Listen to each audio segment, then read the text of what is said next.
আসসালামু আলাইকুম, কেমন আছেন সবাই? আশা করি যে যেখান থেকে আমার ভিডিওটি দেখছেন সবাই ভালো আছেন, সুস্থ আছেন। আমরা আলহামদুলিল্লাহ আল্লাহর রহমতে অনেক বেশি ভালো আছি। সকালবেলা চলে আসলাম চা বানানোর জন্য। আর দেখতে দেখতেই হচ্ছে শীতটা কেমন জানি এসে গিয়েছে। আর শীতের মধ্যে হচ্ছে সবকিছুই কিন্তু গরম গরম খেতে ভালোই লাগে। তো শীত এসে গিয়েছে আর চা খাবো না তা কি হয় নাকি? তো আমি হচ্ছে গরমের মধ্যে একটু কমই খাওয়া হয়, কিন্তু শীতের মধ্যে চাটা একটু বেশি খাওয়া হয়। আর শীতের মধ্যে চা খেতে কিন্তু অনেক বেশি ভালো লাগে। তো এদিকে হচ্ছে সবার জন্য চা বানাবো, তাই একটু বেশি করেই আর কি বানাচ্ছি। তো আমার দুই মেয়েও আবার চা অনেক বেশি পছন্দ করে। বাচ্চা মানুষ চা খাওয়াটা এতটা ঠিক না, তবু হচ্ছে ওরা খায়। তো ওদেরকে হচ্ছে আমি রং চা যেটা ওইটা আর কি দেই না, দুধ চাটাই দিই। তো দুধ চাটা খেলে একটু মানে আর কি ভালো হয়। রং চাটা হচ্ছে বড়দের জন্য অনেকটা উপকারী, কিন্তু বাচ্চাদের জন্য আবার বেশি উপকারী হয়ে যাবে। তো যাই হোক, এদিকে হচ্ছে আমি চাটা বানিয়ে নিয়েছি। আর এখানে চিনি আর দুধ হচ্ছে গুঁড়া দুধ আমি ঢেলে নিয়েছিলাম আগে। তো এখন চাটা শুধু ঢেলে দিচ্ছি। তো চা বানাতে বানাতে সেই হুজুরটার কথা মনে পড়লো যে চা খাবেন, ঢেলে দেই। তো যাই হোক, এদিকে হচ্ছে আমি সবটুকু নিয়ে নিলাম। তো একদম পরিমাপ মতো আর কি হয়ে গিয়েছে। তো এখন আমি একটু চামচ দিয়ে নেড়ে নেব। তো সকালবেলা ভাবলাম যে একটু চা খাই, আর চা খেতে তো ভালোই লাগে। গলাটাও হচ্ছে ঠান্ডার মধ্যে একটু খুশখুশনি ভাবটা একটু কম হয় আর কি যদি রং চাটা খাওয়া হয়।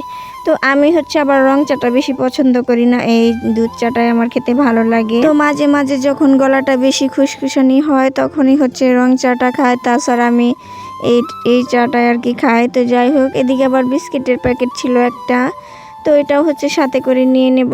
তো বাচ্চারা যদি খায় তো খাবে, আর না হয় আমরাই খেয়ে নেব।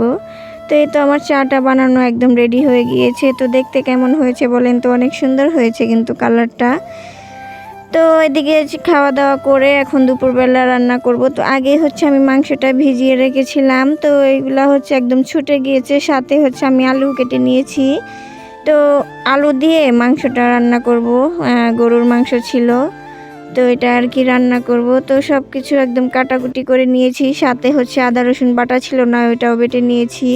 তো আমি তো আপনাদের হচ্ছে যারা আমার ভিডিও দেখেন অবশ্যই জানেন যে আমি এখন আদা রসুনটা যখনই মাংস রান্না করি তখনই হচ্ছে বেটে নেই, এখন আর ওইভাবে বেটে ফ্রিজে রাখি না আর কি। তো আমার কাছে এমনি আর কি এখন ভালো লাগে, আর এইটা একটা অভ্যাস হয়ে গিয়েছে।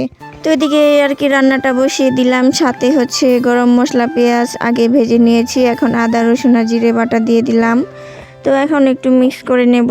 তো যাই হোক, সবাই রান্না পারে মাংস রান্না, তো আমি হচ্ছে যেভাবে রান্না করি সেটাই দেখাচ্ছি। আর রান্নার ভিডিও ছাড়া কেন জানি না মনে হয় যে ব্লগ ভিডিওর কোনো একটা জিনিস আর কি মিস হয়ে গিয়েছে, এরকম একটা মনে হয়। রান্না ছাড়া ভিডিওটা কেমন জানি ভালোই লাগে না। তো যার কারণে হচ্ছে আপনাদের সাথে প্রতিদিনই রান্না বাড়াটা শেয়ার করি। তো অনেকে আছেন যে রান্না বাড়া দেখতে পছন্দ করেন, আবার অনেকে হচ্ছে রান্নাটা দেখে শিখেও নেন। তো যার যেরকম লাগে অবশ্যই কমেন্ট করে জানাবেন যে রান্না বাড়া আপনাদের কেমন লাগে। তো একটা সময় ছিল আমিও এরকম রান্না বাড়া করতে পারতাম না, কিন্তু আলহামদুলিল্লাহ এখন এমন কোনো রান্না নেই যে আমি পারি না। আলহামদুলিল্লাহ সব রান্না পারি আর কি মোটামুটি। মোটামুটি বলতে সবই রান্না করতে পারি, আর আমার রান্না নাকি অনেক বেশি মজা হয়। তো আমার বর হচ্ছে আমার রান্নাটা অনেক বেশি পছন্দ করে, আমার হাতের রান্নার প্রশংসাও করে অনেক।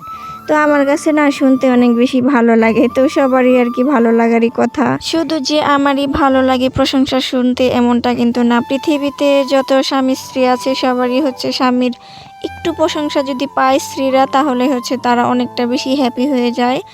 আর বিশেষ করে আমাদের মতো যারা গৃহিণী আছে, তো তারা হচ্ছে স্বামীর অল্প যদি একটু ভালো কথাও মানে শোনা যায় আর কি তার মুখ থেকে, তাহলে কিন্তু তারা অনেক বেশি খুশি হয়। তো যাই হোক, এদিকে আবার রাত্রিবেলা এখন বাবুর বাবা আসছে, সাথে হচ্ছে তো এগুলা নিয়ে আসছে আর কি, ছিল না। আর নিয়ে আসছিল হচ্ছে কমলা, তো এটা হচ্ছে আমি আগে রেখে দিয়েছি। আর এই তো সবজিগুলা এগুলা হচ্ছে এখন আমি আর কি বাহির করে নিলাম, আদা রসুন ওইগুলা বাহির করে নিছি। তো রসুন ছিল অল্প পরিমাণ, আর আদাটা একদমই ছিল না, তো নিয়ে আসছে। আর সাথে করে হচ্ছে বেগুন, আর এই তো কিছু ধনিয়া পাতা। তো ধনিয়া পাতাগুলো না অনেক বেশি সুন্দর ছিল, দেখতে ভালোই লাগতেছিল। তো এখন আমি ঝুড়িতে করে বেগুনগুলো আর কি রেখে দেব। তো শুধু বেগুনি নিয়ে আসছে। আর যেহেতু আজকে হাটের দিন ছিল, তো ও যেহেতু অফিস করে, তো আসার সময় আর কি অনেক রাত হয় একটু। তো তখন হচ্ছে আবার দেখা যায় কি যে হাটটা থাকে না, তো তখন হচ্ছে কিছু পাওয়াও যায় না, তো যা পেয়েছিল তাই নাকি নিয়ে আসছে। তো যাই হোক, ব্যাপার না, অন্য দিন নিয়ে আসবে। তো সাথে একটা ছোট বেগুন ছিল গোল, আর এই তো ধনিয়া পাতা, এগুলো হচ্ছে এখন রেখে দেব। আমি এখন আর কি ভাত বসিয়েছি, তো ভাত কিন্তু হয়েও গিয়েছে। আর সাথে হচ্ছে 2টা ডিম দিছি, কারণ কেমন জানি লাগতেছে, মনে হচ্ছে যে প্রেশারটা একটু লো হয়ে গিয়েছে। তো এখন হচ্ছে আমি ডিমটা আর কি সিদ্ধ করে নিয়েছি আর কি খাবো। আর বাচ্চারা কিন্তু ঘুমিয়ে পড়েছে, ওদেরকে খাইয়ে টাইয়ে তো একটু পড়িয়েছিলাম, তারপরে হচ্ছে ওরা ঘুমিয়ে পড়েছে। আর বাবুর বাবা গিয়েছে একটু দোকানের দিকে, মানে চা খাবে। তো আসলে ছেলে মানুষ তো বাহিরে গিয়ে চা না খেলে তাদের আবার হয় না। আর এদিকে হচ্ছে আমি ডিম সিদ্ধ করে নিয়েছি, তো এখন আর কি ডিমটা খেয়ে নেব। আর শীতের দিনে হচ্ছে রাত্রিবেলাতেই ভাত রান্না করি, কারণ রাত্রিবেলা হচ্ছে ভাতটা রান্না করলে গরম গরম খেতে ভালো লাগে। শীতের দিন কিন্তু এখন এই ঠান্ডা জিনিস খেতে একদমই ভালো লাগে না। তো গরমের মধ্যে হয় কি যে একটু ঠান্ডা হলে আর কি ভালো লাগে খেতে, তো সেই রকম। তো যাই হোক, ডিম আমার মানে ছিলা হয়ে গিয়েছে, তো একটু ধুয়ে নিলাম। এখন হচ্ছে আমি চাকুটা আবার ওই ঘরে রেখে আসছি রান্না করে, তো আমি এখন এই চামচ দিয়ে একটু মাঝখান থেকে কেটে নেব, অনেকটা গরম ছিল তাই। তো যাই হোক, আমার ভিডিওগুলো আপনাদের কাছে কেমন লাগে অবশ্যই কমেন্ট করে জানাবেন। আর ভালো লাগে ছোট্ট একটি লাইক দিয়ে হচ্ছে পুরো ভিডিওটি দেখে নেবেন। আর যদি অনেক বেশি ভালো লাগে, আপনার ফ্রেন্ড সার্কেলের সাথে শেয়ার করে হচ্ছে নিতে পারেন। তো যাই হোক, আজকের মতো এই পর্যন্ত। সবাই ভালো থাকবেন, সুস্থ থাকবেন, দেখা হবে নতুন কোনো ব্লগে। আল্লাহ হাফেজ।